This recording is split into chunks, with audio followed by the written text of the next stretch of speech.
Ce n'est pas nouveau, ces derniers mois, l'Union européenne durcit de plus en plus sa politique migratoire. Lundi 8 décembre, les ministres de l'Intérieur des 27 pays membres de l'UE ont annoncé plusieurs mesures importantes pour encadrer plus strictement les arrivées et les renvois d'exilés.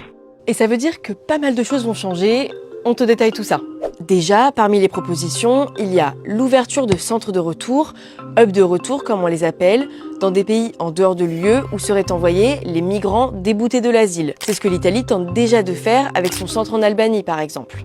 En gros, l'idée, selon la Commission européenne, c'est d'accélérer les expulsions de migrants en situation irrégulière hors de l'UE.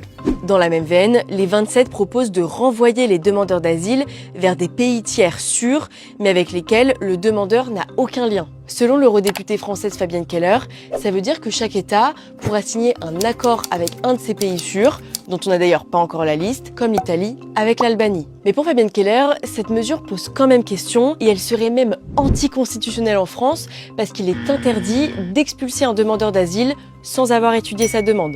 Ensuite, l'UE veut aussi sanctionner davantage ceux qui refusent de quitter le territoire européen en rallongeant les périodes de rétention.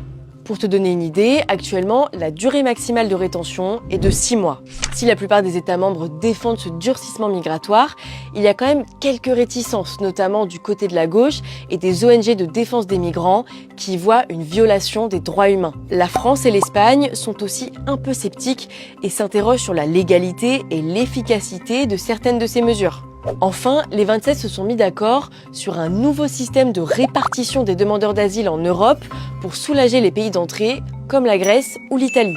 Bon, la répartition exacte est pour l'instant confidentielle, mais ce que l'on sait, c'est que les autres États membres vont bientôt devoir relocaliser des demandeurs d'asile sur leur sol et s'ils refusent, ils devront verser une contribution de 20 000 € par demandeur d'asile aux pays sous pression. Toutes ces mesures doivent encore passer devant le Parlement européen en mars 2026 pour les faire entrer dans ce qu'on appelle le pacte asile qui sera effectif en juin 2026.